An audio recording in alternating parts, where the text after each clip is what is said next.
Go ahead.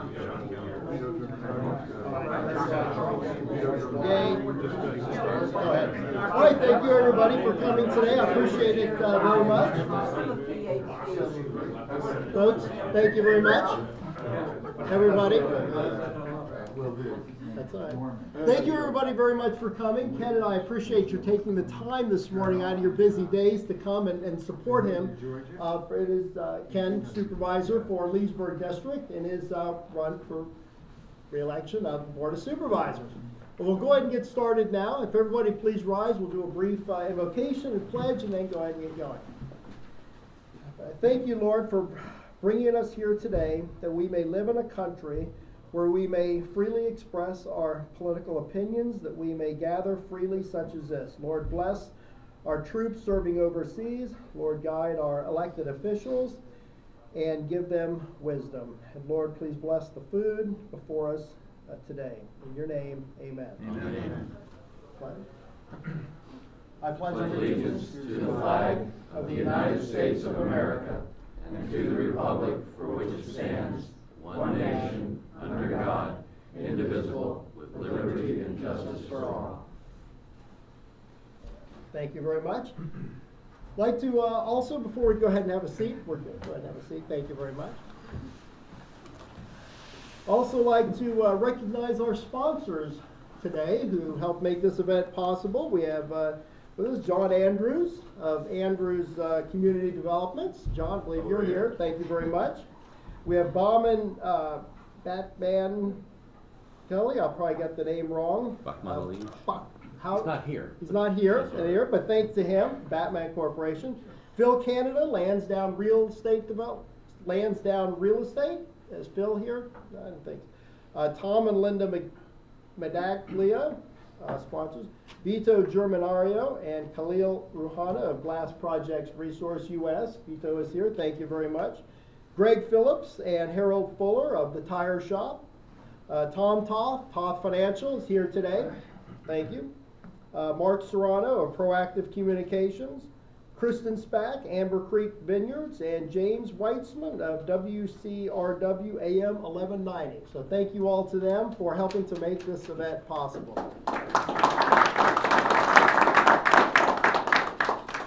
And that we will move on to the main event. Congressman Frank Wolf. Congressman, as we know, has served our community well for many years. Representing this area, he's represented the citizens he represented our citizens and our community and such. And unfortunately, the congressman is retiring, moving on to other fields. I just want to welcome and thank you very much. Welcome him today, and thank you very much for your service. Thank you, Tom. Thank you. Well, thank you, Tom, and I appreciate Tom's mom's service. Tom's mom was the mayor of Vienna, and Jane Seaman, who I went to her church, and she went to my church, and we went to the same church together, but served the town of Vienna very well. Pleased to be here for Ken. Ken asked me to make a couple comments, talk a little bit about what's going on at the national level. But before I do, let me personally thank you for supporting Ken, but also Ken's vote on the Silver Line. That was a 5-4 vote. Took a lot of courage. There was a lot of pressure for him to go the other way. Somebody that Senator Warner and I, John Warner, not Mark, but John, you remember the bumper sticker, but Senator John Warner and I worked on together for years and saved. And to have lost it, I think would have been very bad for the region, would have been devastating for the airport. And I think everyone has to understand that airport, Dulles Airport, is a national treasure. It's an economic engine that many of the companies who have come to this region have come because of Dulles. And that would have devastated Dulles. And I think the business community here is going to have to learn to be a little more sensitive to Dulles Airport, because if anything ever happened to Dulles Airport, if any of those airlines were to pull out, if you will, the impact on this region. So I think that was very important. I want to thank him for his courage, because I know there was a lot of pressure on the other side, as there can be in this business, but they're doing something that I think will be very, very important to our region. Just briefly about where we are at the national level. These are interesting times. Did anyone read today's Washington Post? Samuelson column. Did anyone read Samuelson?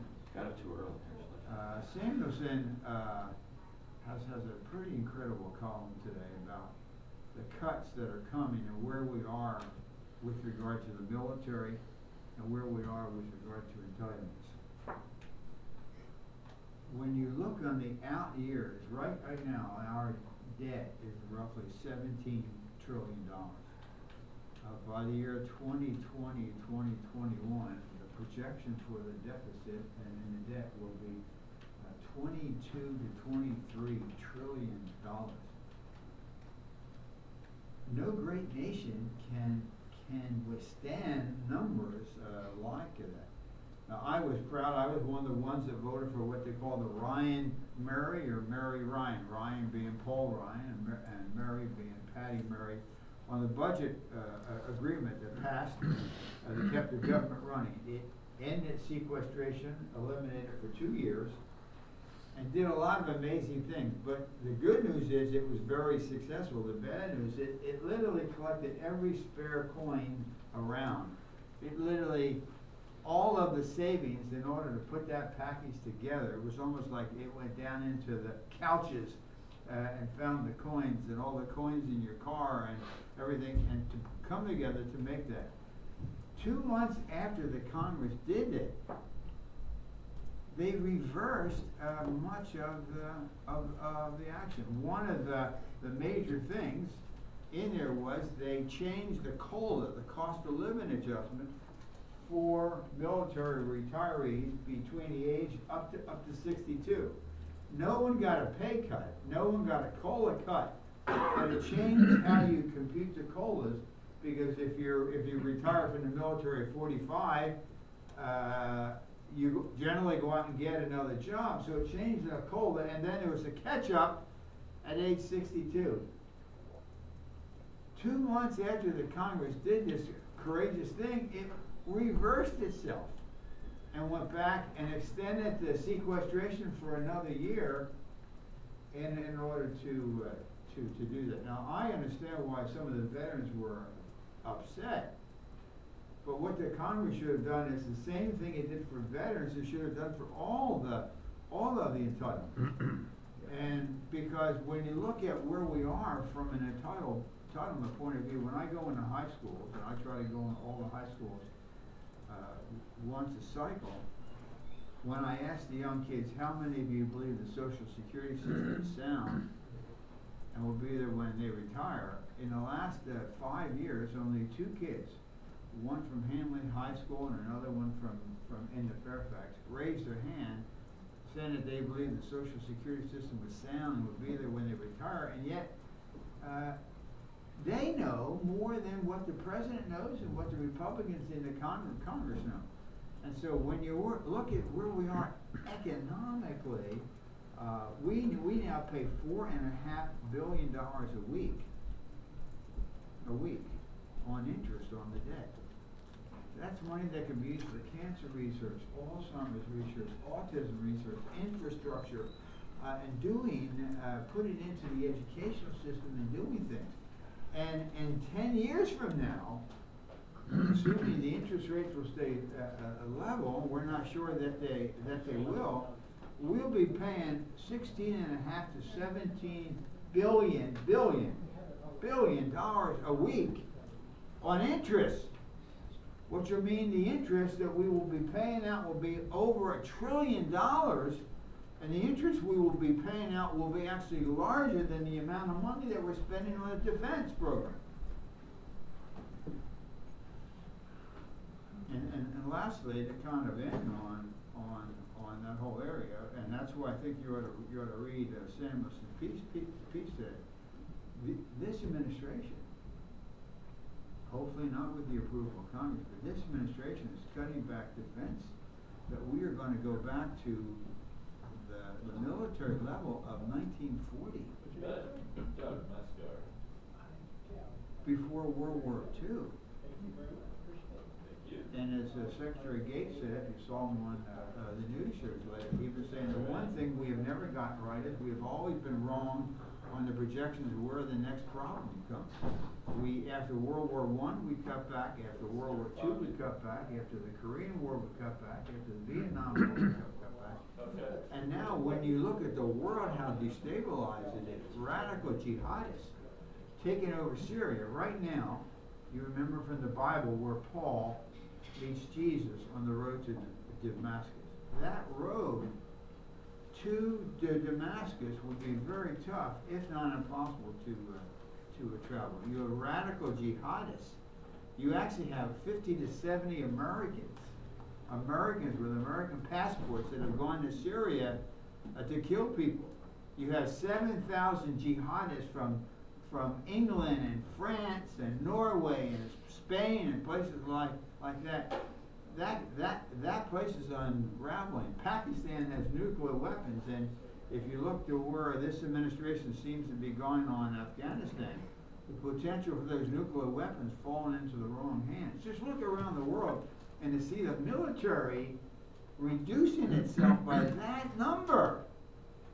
It is a threat. Lastly, you may have seen that China, at the very time, last week, announced they are increasing their military spending 12.2%.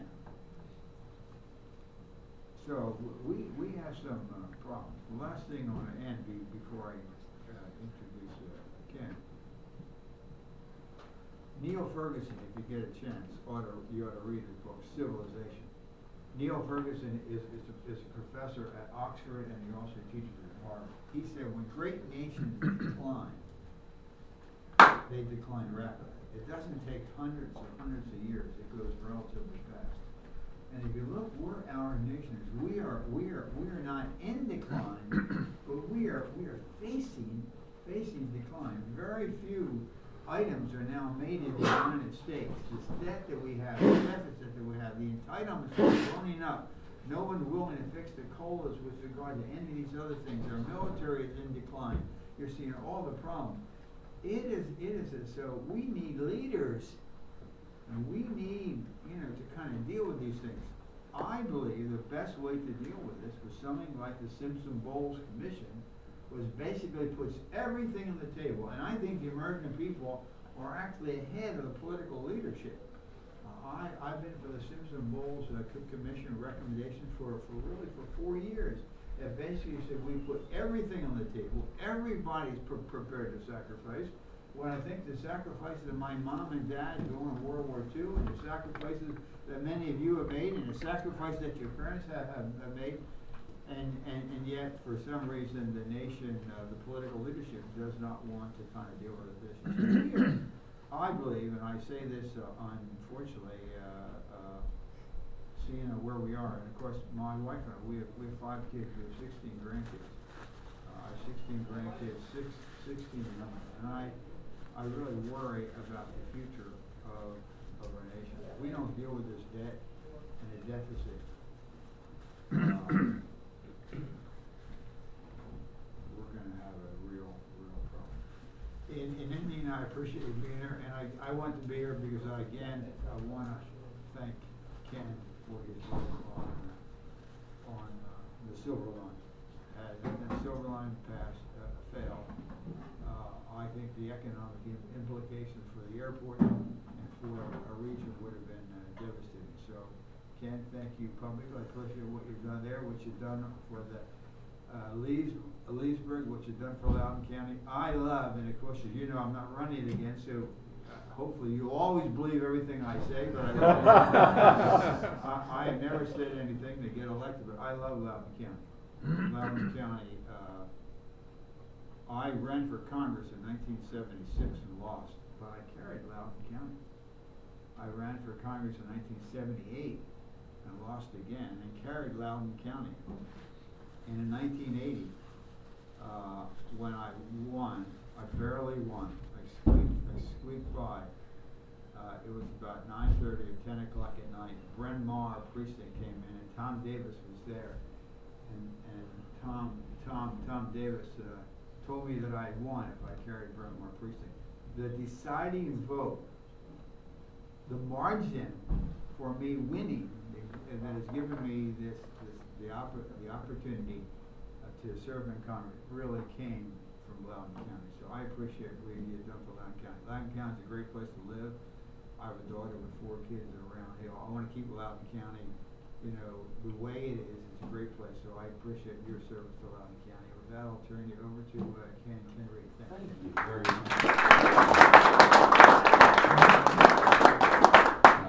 Thank you very much, Congressman. It's really, it's just great to have a leader like this for us to aspire to, us small local officials here. You know, I'm just a local supervisor, really. Before that, I was on the town council here in Leesburg. First, I want to acknowledge some people who I didn't have a chance to acknowledge before. My wife, Lynn. And my aide, Miriam Erickson in red. She's provided her gratis. And I just want to thank everybody for being here, our sponsors and people who helped me for so many years. I really, it's just great. It really is. Essentially, the first time I had to deal with Frank Wolf, I didn't like him at all, actually. I really didn't, Frank. I'm sorry. I mean, maybe, yeah. I lived in Arlington. I didn't know much about you. You know, I thought you were all right, but I was a Democrat back then in the '80s and everything. So, you know, I figured he was just another Republican and blah blah blah. And then I moved to Montgomery County, where Jim Weitzman, where's Russ Gessel, they came across the river here for me today. And I got involved with a group of people who wanted to get another bridge built across the river called Maryland Bridge for a second crossing. And so Frank put in money to have a study done. But then all these people in Great Falls started breathing down his back, and he pulled the plug on the study, and I went into a depression for like 6 weeks because I put so much effort into this. And I actually was going to come over here to protest with my friends at his office, and I was going to get dressed up like it would be a wolf in sheep's clothing or something, or a sheep in wolf's clothing or something. We were going to do something like that, but we didn't. Because we realized that what these people in the study were doing, they were putting lines on maps, and they really were looking at putting things in people's backyards. The study really was going off kilter. And then when I moved over here to Virginia, I got involved actually with fighting Dulles Rail.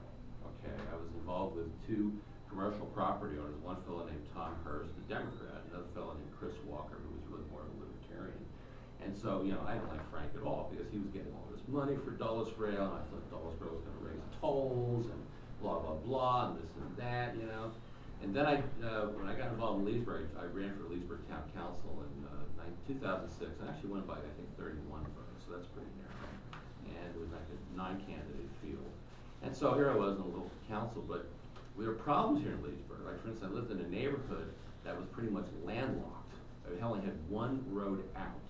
Okay, and your road that you live on, the Bishops are here, was actually a dirt road. It was a gravel road, and that was one of our ways to get over the creek. And if the creek was washed out, we couldn't get out that way. We had to go out in Sickleman. Frank got money for Battlefield Parkway. There's a section of Battlefield Parkway in Leesburg that was just not getting built because there was no transportation money in Virginia. We had no transportation money at all in this state. I was actually involved in trying to get the transportation referendum passed, and I wanted to see it passed, but it didn't pass. We also had a series of air crashes in Leesburg, a lot. I think Tom Toth will remember this. And a lot of people were like complaining and wanted to shut the airport down, and even the Mayor Umstattd was involved with some of these people to support shutting the airport down. And it was terrible. It's very short-sighted. He helped us get this instrument landing system, and he helped a lot with the airport. So that was very important. So I'm starting to say, no, it's not so bad. He's warming up to you, Frank. But then I got involved with John Anderson over here. John was running for state senate, and there was a toll increase being put forward by the Dulles Greenway before the State Corporation Commission. And it was really interesting. Congressman Wolf was out front. Hey, our delegate Randy Minshew is here. Thank you for being here. Excellent. Welcome and greetings from Richmond. Very good. Thank you. Hope you pass the budget. I should say I hope the governor allows you to pass the budget, but anyway. So anyway, I got involved with John, and you know, John did all this great research where he found out that the Greenway was just borrowing all this money at junk bond rates and everything. But Congressman Wolf was actually blowing the whistle on this even beforehand, and he actually got together with a congresswoman from West Virginia and some other congresswomen to make a big deal about the Greenway. And, you know, then when I was on council, you know, our police chief, Joe Price, was chairman of this Northern Virginia gang task force. I didn't know we had gangs in Loudoun County. I didn't know we had gangs anywhere in Northern Virginia, but Frank saw the problem years ago and he organized this task force, and it's been very, very instrumental, I think, in cutting down on gangs. I think Maryland has a much bigger problem. Much, much bigger problem. I don't think they have anything equivalent to that over there with any kind of congressional leadership. I could be wrong. So, starting to like the guy a little bit more and more and more, you know, forget about Dulles Rail and everything like that. And I just see that, you know, then we have a thing with Lyme disease. I'm going door to door in 2011, and I'm discovering all these people in Leesburg have Lyme disease. And he was doing seminars on this before any other local official, state official, took any interest. The governor, former governor, created a task force on Lyme disease, but really, Congressman Wolf, the one thing that I really have to hand to him and his staff is that they find these problems before they get to be problems. A lot of what we do in politics is reactive. A lot of politicians, you know, we don't do anything until we literally have a gun to our heads or something like that. But Congressman Wolf and his staff, I think, are very good at keeping track of what's going on in the communities. And there could be other things that were happening in Frederick County, Virginia, or Arlington, or Fairfax, Prince William, that I'm not aware of that he's involved with. So his retirement really threw a lot of us we were devastated. We really were. I mean, that we're going to lose somebody with this kind of seniority, with this knowledge of the federal issues, with this kind of stature in Congress. So we have really big shoes to fill in this district. We really do. I personally am supporting Barbara Comstock for the Republican nomination. There's a firehouse primary for 26. I think she has the best federal experience and local experience. She's been in the House of Delegates for 4 years. I would love to see my friend Randy Minshew run, but anyway. So, but that's what I'll be supporting. I hope that you'll look at that firehouse primary if you live in the 10th district and support her on the 26th. But a lot of it falls to the local officials. It really does, because we're going to have to really work now to try to figure out the federal situation. It's going to be difficult without you, Frank. It really will. We've been very, very fortunate to have a congressman like this. I mean, he's really going to. You have a book called Prisoner of Conscience, which I hope you'll reissue and make a big deal about, Dan. I think that I'm going to try to get a copy and read this. The one thing I want to leave you with this is that the one thing that I also appreciate with Frank is that week that I had to make this decision, when I was against the rail project personally, and I had so many constituents who wanted it, business community people who wanted it, and my colleague Supervisor Williams came up with a taxing mechanism where the residents of the county would not have to pay for it. It's a special tax district, just like what we did to build Route 28, and it is now probably 98% commercial property. But I was really in a tizzy. I was on a roller coaster before this vote. I really was. And mostly people were breathing down my neck from the other side. Please, Ken, don't change your vote. Stay with it. Let's opt out. Let's not bother with this for Loudoun County. But I had discussions with Chairman York about things that were happening afoot to save money on the tolls. I had a discussion with Secretary Connaughton at the time. I did not talk to the governor, although the governor called me afterward. But Congressman Wolf gave me probably a half an hour or more on the phone to explain to me where he was on some of these issues in the past, that he was literally a pariah in the Republican Party for certain votes that he took in Congress, that things worked out. Because when you look at the long-term future, and you don't just look at what's easy to do, that's what I think makes you a leader. And in a couple of weeks, I'm probably going to be doing something else that's going to get me a lot of grief. We're dealing with our budget now, and I might very well be, I will be supporting an increase in our equalized tax rate, a tad increase, because I'm concerned about the money that's going to be taken out of the schools. And I will venture to guess that I'm going to get a lot of grief on this. So I hope folks in the business community and in Leesburg will understand what I'm doing here. I don't know if I'm gonna get the votes on the Board of Supervisors for this, but there's a lot of folks in this community who are looking to me to try to change the conversation on the schools issue, so they're not gonna face a $39 million cut in the school board adopted budget. That's what we're dealing with right now. So I learned a lot from the congressman. He actually told me to read Profiles in Courage, which I had a dusty copy of from college days, and I did read it afterward. And then he nominated me for this Profile of Courage's award at Harvard, the Kennedy School. They have this thing. I didn't get it, of course. Gabby Giffords got it. I think she's more deserving, actually, what she went through. But I just appreciate that so much. And really, thank you all for being here. If there are any questions or concerns, you know, I'm here. I'm here for you. Thanks.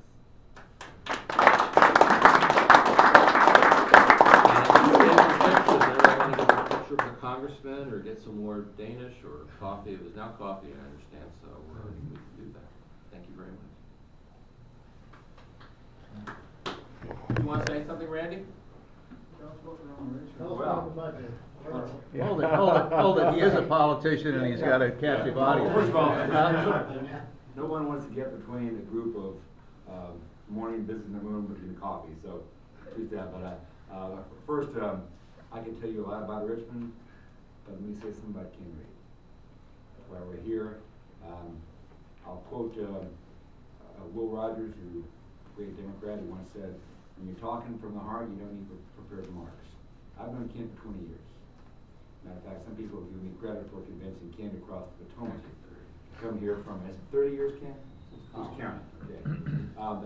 Ken has been a great voice for the complicated leadership that we need in transportation. Transportation these days is not what it was 20 years ago. It's multimodal, it's multi-centric, and there's many more of these proper ventures we have to work on. So, because we did something last year in the General Assembly, which has not been done since George Wallace was our governor in 1906, we actually have funded a transportation fund for Northern Virginia. We have money now. Is it a perfect bill? Absolutely not. But it's going to provide probably a generational amount of funding to build our roads in this area, and transit, and rail, and everything else we need. But because of that, because transportation is so complex these days, we need to have smart guys like Ken Reid sitting on our local board of supervisors to make the right decision, the fiscally conservative right decision, and the decision that gives the greatest bang for the buck. The board of supervisors under this funding plan in Loudoun and Prince William and Fairfax and other jurisdictions will get a big chunk of that change. And it's important that they spend it wisely. There's going to be probably more money coming in to help the localities to build roads than we've ever had before. We need a smart guy like Ken Reid there who understands the proffer system, who understands all these missing links we have all through Loudoun County, who knows where the needs are, and knows where we can build roads and provide transportation improvements that really will help grow our economy and serve our families. So that's one reason why I am an unabashed supporter of Ken Reid's re-election. And Ken, I applaud you for your work you've done these past years, and I know that the next 4 years you'll grow in stature and seniority and do more. So let me, I'm on record right now, let me say right now, let me be one of the first ones to say, Ken is my supervisor, Ken is my friend, Ken needs 4 more years in the Board of Supervisors, and I'll be with you, Ken, all the way through the fall of 2015. I'll be on the ballot again because we're going to be years. We'll work together. Going door to door in Tavistock and Kincaid and other places. That being said, I got back from Richmond late last night, and we will be going back on the 24th of March. And Ken asked me to give you a brief report from Richmond. It really has been a very, very productive session. We got a lot done. I think it's probably wiser if I talk today what we did not get done. We have left without having a biannual budget approved. And you may well think that means that there's a huge degree of financial territory between the Senate budget and the House budget. The answer is there's not. There's really not.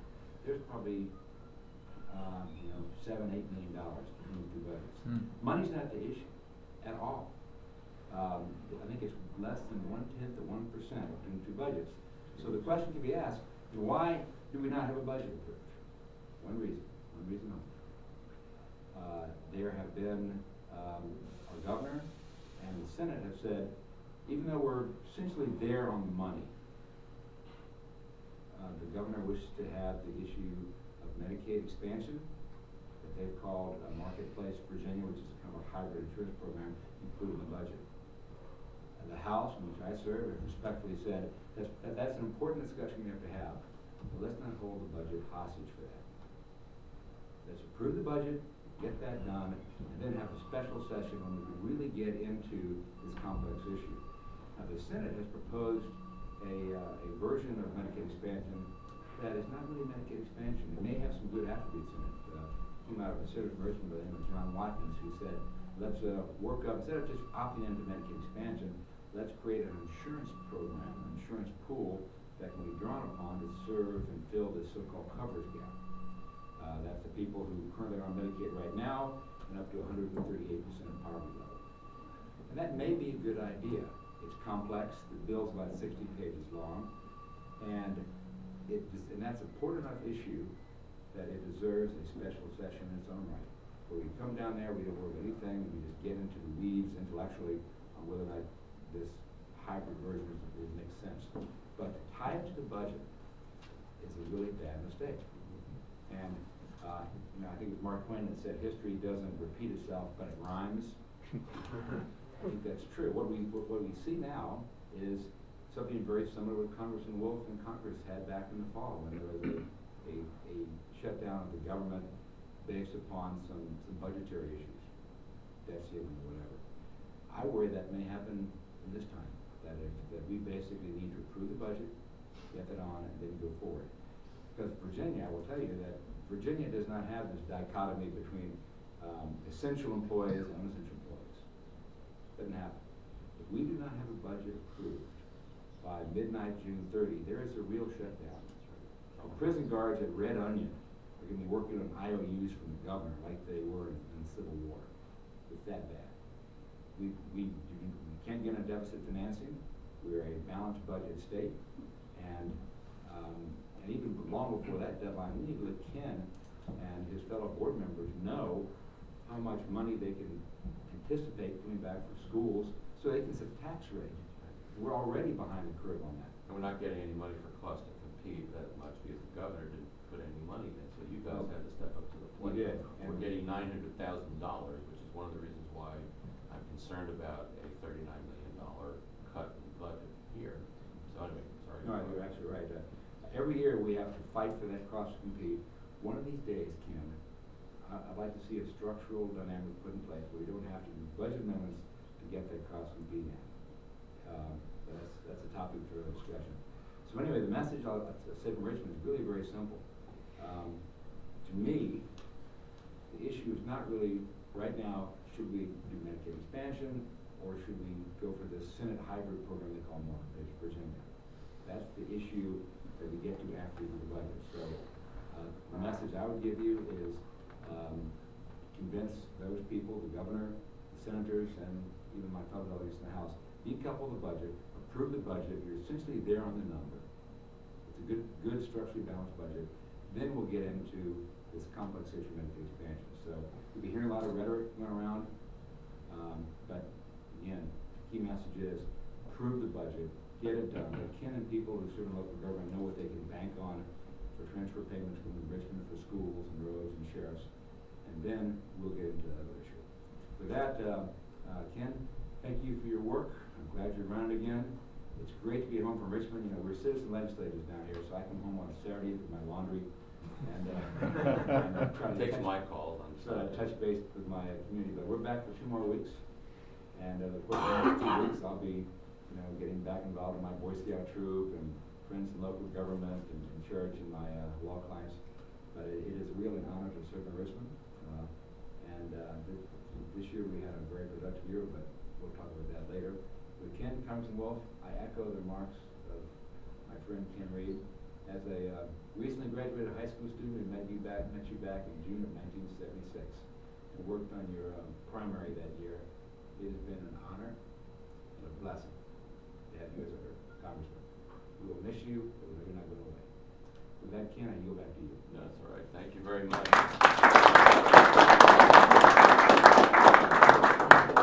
Let's get some more coffee, everybody, and take some pictures with the congressman.